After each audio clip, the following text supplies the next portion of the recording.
practice every day. The town is full of predator, don't turn a little prey. I flip $1 million out of nothing, make them feel a certain way. Hoping that the switch. What's good, y'all? Fist Vegas, the hardest voice of sports. Go ahead, hit that like button and subscribe to the Fist Schooner while you at it. Y'all know what time it is. If you ain't with it, you best get with it. Now let's rock. Listen, hit that sub button, baby. Hit that sub button. Join this Fist Schooner army. Get Fist Schooner tough. Alright, also hit that notification bell too, so you know when it's time for us to ride out and get an ops to business. You know what I'm saying? With that being said, let's talk about day one practice with the Browns. I'm excited. You know what I'm saying? I am. This is one of the most anticipated seasons in recent memory. I don't think this fan base, I don't think any Giants content creator, I don't even think the front office has been this, I don't want to use the word excited, I say anticipation.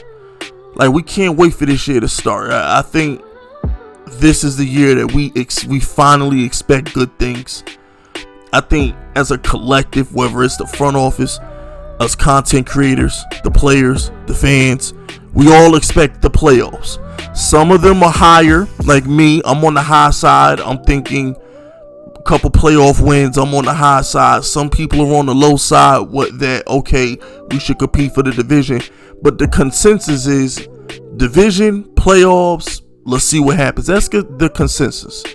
So when we practice against the Browns this week, next week I believe we'll practice against the Patriots. All this stuff matters.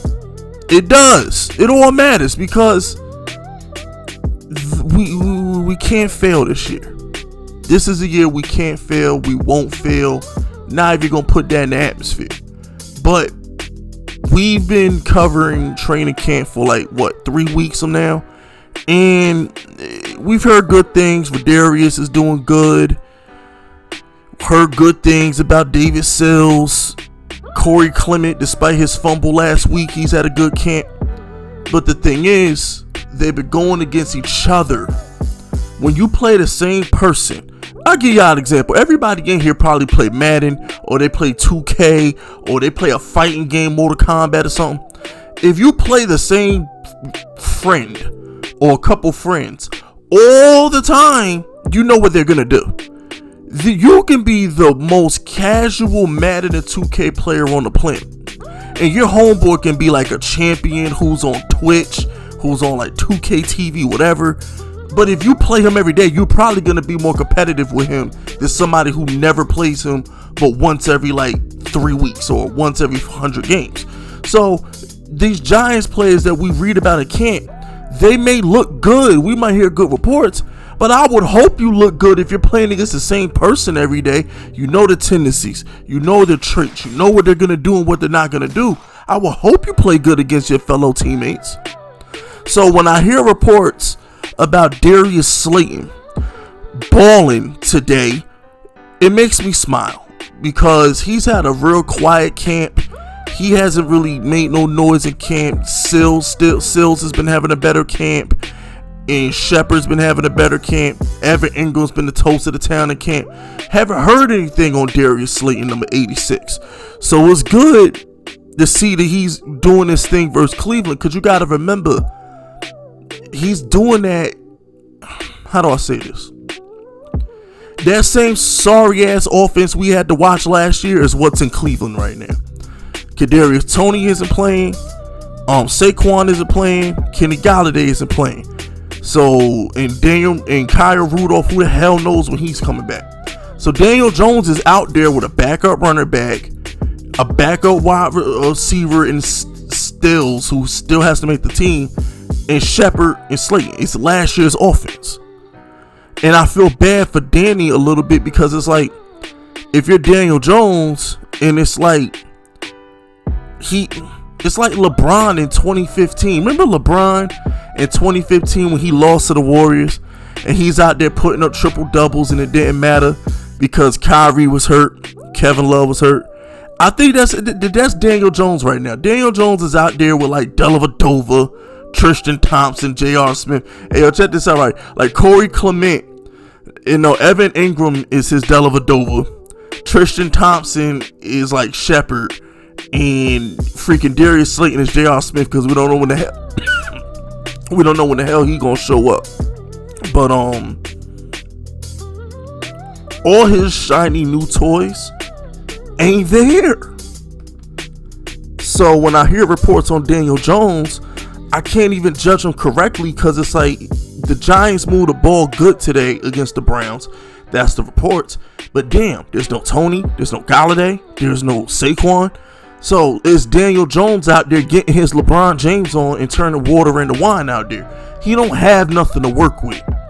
The offensive line looked okay today. There were a couple bad plays.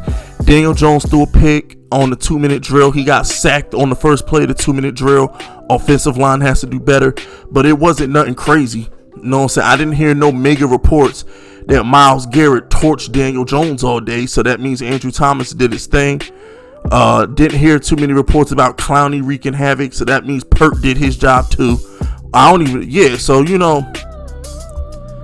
all I can say is I'm optimistic, I'm hopeful, and when it's all said and done, people, when we play the preseason game on Sunday, there's going to be no Galladay, no Tony, no Saquon. I don't want people to judge Daniel Jones harshly if he stinks up the joint on Sunday because he's not playing with his shiny new toys. Tony ain't out there. That's our big play, big playmaker. We don't got Galladay, the $70 million man, and he don't got the best running back in football. So it's going to be hard to judge Daniel Jones in the preseason because he doesn't got his weapons. We're not going to see Daniel Jones be Daniel Jones until week 1 versus Denver. Now, week 1 versus Denver, Galladay's going to play. Tony will play. Saquon, I'm 90% sure he's playing. So, when I want to see Daniel Jones with his full complement of weapons for once in his freaking career. I want to see what he looks like then. It's hard to judge him now because it's last year's offense. But let's see what my man Daniel Jones does when he got all the weapons out there.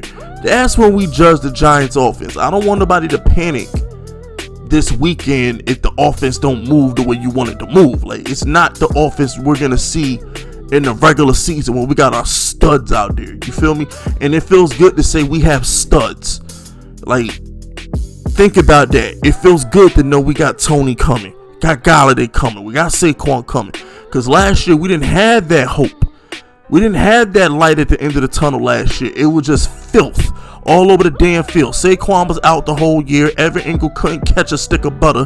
Freaking Shepard is out there by himself doing his best, and Darius Slayton disappeared like Houdini. So it's good to know we got reinforcements coming. But that's it. That's all, man. Good first day in Cleveland. I'll be back tomorrow with another report. Subscribe to the unit if you're rocking with me. My name is Fitz Vegas, and I approve this message.